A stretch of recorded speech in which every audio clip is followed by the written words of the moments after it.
नमस्कार दर्शक बंधु आसंतु आज जानिबा सावित्री व्रतर 30टी नीति नियम। प्रथम टिप्स होची पूर्व प्रस्तुति। सावित्री पूजा पाई आग दिनरु ही बिना पियाज रसुण रे सात्विक भोजन करा जाए। सकाळु चुटी सफा करिबा, घर द्वार अळंधु बेडशीट सफा करा जाय थाए। गुरुवार घर पोछा जाएनी, तेणु बुधवार ठु ही समस्त सफा काम आरंभ होई थाए। टिप्स नंबर 2, काहेकि आग दिन पियाज रसुण खाइबानी। आग दिनरु ही पूजा सामग्री को सजेइबाकू पड़ी थाए। सबु सामग्री एकत्रित करी रखा जाए। रखिबा द्वारा व्रत दिन असुविधार सम्मुखीन हेबाकू पड़े नाही। टिप्स नंबर 3, रगड़ा मुग को आग दिन राति रे किंबा सकाळु जल्दी बतुरेई धोई देबे।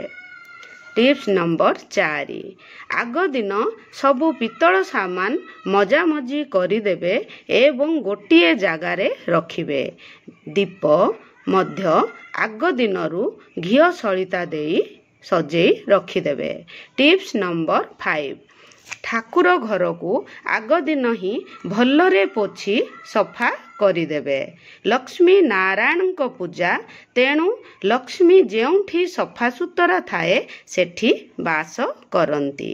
टिप्स नंबर 6, सकाळे दांड धोई चिता पकांतु। गोबर पानी किंबा गंगा जल किंबा हळदी जल पकाई दांड धोई दियंतु। टिप्स नंबर 7, मेहंदी मध्य आग दिनरु लगांतु। चूड़ी मध्य आग दिन पिंधंतु। व्रत दिन एवं गुरुवार दिन मध्य चूड़ी हाथरू ओल्हा जाएनी। जदि बेसी चूड़ी पिंधुचंदी तेबे किछि चूड़ी आग दिनरु पिंधंतु, बाकी व्रत दिन पिंधिबे। टिप्स नंबर 8, ब्रह्म मुहूर्तरू उठिबे। व्रत दिन अमावास्या होइथिबारु गंगा स्नान कले पुण्य मिली थाए। तेणु बाल्टी रे गंगा जल पकाई किछि हळदी कला राशि लूण पकाई स्नान करा जाई थाए। एहा द्वारा शरीर शुद्ध होई थाए। लूण पानी रे गाधेइबा द्वारा शरीर रे पॉजिटिव एनर्जी आसी थाए एवं नेगेटिव एनर्जी दूर होई थाए। टिप्स नंबर 9, गाधेइबा पोरे सफा वस्त्र पिंधंतु। एही दिन लाल किंबा हळदिया वस्त्र पिंधिबा अत्यंत शुभ होई थाए। टिप्स नंबर 10, स्नान परे प्रथमे सूर्य पूजा तुलसी पूजा करिबा पोरे घर ठाकुरंकु पूजा करा जाय थाए। ठाकुर घरंकु जिबा पूर्वरु अलता लगांतु। टिप्स नंबर 11, समस्त अलंकार पिंधंतु। पादर झुंटिया ठारू आरंभ करी चुटी रे फूल लगेइबा पर्यंत पूरा श्रृंगार करंतु। फूल जदि नाही आर्टिफिशियल फूल लगेले मध्य होई थाए। टिप्स नंबर 12, व्रत दिन शरीररू चूड़ी मंगलसूत्र कड़ा जाए नाही। जदि नुआ शाढ़ी नाही सफा वस्त्र पिंधि मध्य पूजा करा जाई थाए। टिप्स नंबर 13, घरे जदि गुरुजन अछंती तांकु मुंडिया मारी तांकोठु आशीर्वाद नेई पूजा करिबा शुभ होई थाए। सरिबा पोरे मध्य मुंडिया करा जाई थाए। टिप्स नंबर 14, सबु प्रकार फल जोगाड़ करी रखा जाई थाए। कौन कौन फल व्यवहार करि पारिबे? नडिया, कदली, आपेल, कमला, डालिंब, आंब, खजुरी, तरभुज, लिचु, काकुड़ी, अंगूर, सपुरी, ताल, सेप्टा, जामुकोली इत्यादि। एहा बाध्य नुहे, आमे जेतिकी पारिबा 5 प्रकार मध्य नहीं पूजा करि पारिबा। एवं टिप्स नंबर 15, सबु प्रकार फूल एकाठी करी ଲକ୍ଷ୍ମୀ ନାରାୟଣଙ୍କର ପ୍ରିୟ ଫୁଲ ପଦ୍ମ ଏବଂ ଗୋଲାପ ମଧ୍ୟ ଏକାଠି କରିବା ଏବଂ ଧୂପ ଦୀପକୁ ଏକାଠି ରଖିବା। ଶୃଙ୍ଗାର ସାମାନ ଶାଢ଼ୀ, ଶଙ୍ଖା, ସିନ୍ଦୁର, ଟିକିଲି, ଅଳତା, ନେଲପଲିସ୍ ଇତ୍ୟାଦି ଏକାଠି କରି ରଖିବା। ଟିପ୍ସ ନମ୍ବର 16 ବ୍ରାହ୍ମଣଙ୍କୁ ସଞ୍ଚା ଦକ୍ଷିଣା ନିଶ୍ଚୟ ଦେବେ।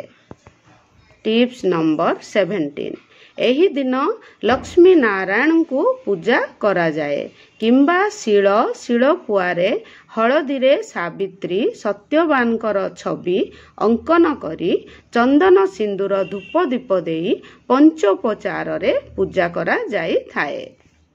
ଟିପ୍ସ ନମ୍ବର 18 ବରଗଛକୁ ମଧ୍ୟ ପୂଜା କରାଯାଏ କାରଣ ଏହି ବରଗଛ ତଳେ ତ୍ରିଦେବ ବାସ କରନ୍ତି ବ୍ରହ୍ମା ବିଷ୍ଣୁ ମହେଶ୍ୱର ଏବଂ ସାବିତ୍ରୀ ସତ୍ୟବାନଙ୍କୁ ଏହି ବରଗଛ ତଳେ ତାଙ୍କ ଶରୀରରେ ଯମରାଜଙ୍କ ଠାରୁ ତାଙ୍କ ପ୍ରାଣ ବାୟୁ ଆଣି ଶରୀରରେ ଦେଇଥିଲେ।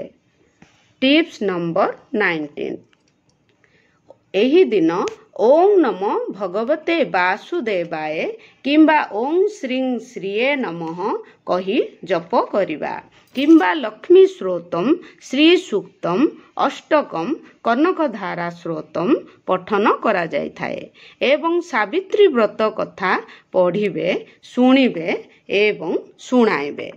ଏବଂ ଟିପ୍ସ ନମ୍ବର 20 ବ୍ରତ ଯଦି ପିନ୍ଧୁଛନ୍ତି ଲାଲ କିମ୍ବା ହଳଦିଆର ବ୍ରତ ପିନ୍ଧନ୍ତୁ। ବ୍ରତରେ 7ଟି ଗଣ୍ଠି ପକାଯାଇଥାଏ ଡାହାଣ ହାତରେ ପିନ୍ଧାଯାଇଥାଏ। ତା ପରଦିନ ଗାଧେଇବା ପରେ ବିସର୍ଜନ କରିବେ ପାଣିରେ କିମ୍ବା ବାରିପଟ ଫୁଲ କୁଣ୍ଡରେ। ଟିପ୍ସ ନମ୍ବର 21 ପ୍ରଥମ ଥର ଯିଏ ବ୍ରତ କରିବେ ବ୍ରାହ୍ମଣଙ୍କ ଠାରୁ ସଂକଳ୍ପ ନେବେ ତାପରେ ପୂଜା କରିବେ। ଟିପ୍ସ ନମ୍ବର 22 ଏହି ଦିନ ଶୃଙ୍ଗାର ସାମାନ ଦାନ କରିବା ଅତ୍ୟନ୍ତ ଶୁଭ ହୋଇଥାଏ। ଯେତେ ଦାନ କରିବା ସେତେ ସ୍ୱାମୀଙ୍କର ଆୟୁ ବଢ଼ିଥାଏ। ବ୍ରାହ୍ମଣଙ୍କ ପତ୍ନୀଙ୍କୁ କିଛି ଶୃଙ୍ଗାର ସାମାନ ଦାନ କରନ୍ତୁ। ଟିପ୍ସ ନମ୍ବର 23 ମା ଭଉଣୀଙ୍କୁ ଅଳତା ସିନ୍ଦୁର ଲଗାଯାଏ ଏବଂ ପରସ୍ପରକୁ ମଥାରେ ଚୁଡ଼ିରେ ସିନ୍ଦୁର ଲଗାଯାଇଥାଏ ଏବଂ ଶଙ୍ଖା ସିନ୍ଦୁର ବଜ୍ର ରହୁ ବୋଲି କୁହାଯାଇଥାଏ। ଟିପ୍ସ ନମ୍ବର 24 ଏହି ଦିନ ଆମିଷ ପିଆଜ ରସୁଣ ପିତା କଷା ପୋଡ଼ା ରନ୍ଧା ଜିନିଷ ବା ଭାତ ଖିଆ ହୁଏନି ଏବଂ ଲୁଣ ମଧ୍ୟ ଖିଆ ହୁଏନି। ଟିପ୍ସ ନମ୍ବର 25 ଏହି ଦିନ ଜୁସ୍ ବୁଟ ଗଜାମୁଗ ଶାଗୁ ଛେନାପଣା ଫଳମୂଳ ଇତ୍ୟାଦି ଖିଆ ହୋଇଥାଏ। ଟିପ୍ସ ନମ୍ବର 26 ଛୁତକ ମୃତକରେ ବ୍ରତ କରିପାରିବେନି କିନ୍ତୁ ଉପବାସ ରଖି ବ୍ରତ ପାଳନ କରିବେ। ଟିପ୍ସ ନମ୍ବର 27 ଗର୍ଭବତୀ ମହିଳା କରିପାରିବେ କେବଳ ଉପବାସ ରହିବେନି ପରଟା ତରକାରୀ ଖାଇପାରିବେ।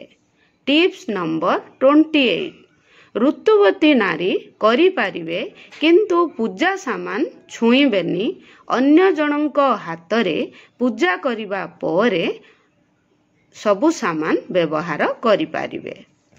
ଟିପ୍ସ ନମ୍ବର 29 ସ୍ୱାମୀଙ୍କର ପାଦ ଧୋଇ ଧୂପ ଦୀପ ଫୁଲ ଚାଉଳ ଦେଇ ପୂଜା କରାଯାଇଥାଏ। ସ୍ୱାମୀ ଶଙ୍ଖା ସିନ୍ଦୁର ଲଗେଇ ଦିଅନ୍ତି ଏବଂ ଖୁଆଇ ଦିଅନ୍ତି। ନାରୀମାନେ ମୁଣ୍ଡିଆ ମାରି ମନରେ ଚିନ୍ତା କରିବା ଯାହା ଭୁଲ ହୋଇଥିବ କ୍ଷମା କରିବେ। ଟିପ୍ସ ନମ୍ବର 30 ତୃତୀୟ ଦିନ ବା ତା ପରଦିନ ବ୍ରହ୍ମ ମୁହୂର୍ତ୍ତରୁ ଉଠି ସ୍ନାନ ପରେ ପାରଣା ବା ବ୍ରତ ଖୋଲା ଯାଇଥାଏ। କିଛି ତୁଳସୀ ଜଳ ନେଇ ମୁଁ ବ୍ରତ ଖୋଲୁଛି ବୋଲି ଠାକୁରଙ୍କ ପାଖରେ କହି ବ୍ରତ ଖୋଲା ଯାଇଥାଏ ଏବଂ ପିଆଜ ରସୁଣ ମଧ୍ୟ ଏହି ଦିନ ଖିଆ ହୁଏ ନାହିଁ। Tips number 31। ଏହି ଦିନ ଶନିଦେବଙ୍କର ଜନ୍ମ ହୋଇଥିବାରୁ ଶନି ଜୟନ୍ତୀ ମଧ୍ୟ ପାଳନ କରାଯାଏ। ଯମରାଜଙ୍କୁ ମଧ୍ୟ ପୂଜା କରାଯାଏ। ଯମରାଜଙ୍କୁ ପୂଜା କରିବା ଦ୍ୱାରା ସ୍ୱାମୀଙ୍କର ଆୟୁଷ ବଢ଼ିଥାଏ। ଏହି ଦିନ ଗଙ୍ଗା ସ୍ନାନ, ଦାନ, ପୁଣ୍ୟ, ପିତୃଙ୍କୁ ଶ୍ରାଦ୍ଧ ବା ପିତୃତର୍ପଣ କରିବା ଦ୍ୱାରା ଅତ୍ୟନ୍ତ ପୁଣ୍ୟ ମିଳିଥାଏ। Tips number 32। କାହାକୁ ଗାଳି କରିବେନି, ଝଗଡ଼ା ଲାଗିବେନି। Tips number 33। ବ୍ରତ ଦିନରେ ଶୁଅନ୍ତି ନାହିଁ।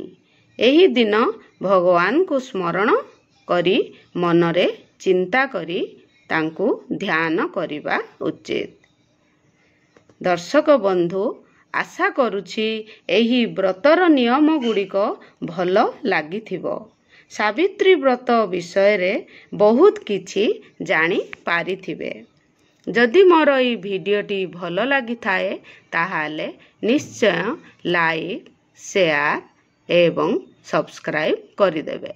ରହିଲି। ଓମ୍ ନମୋ ନାରାୟଣ।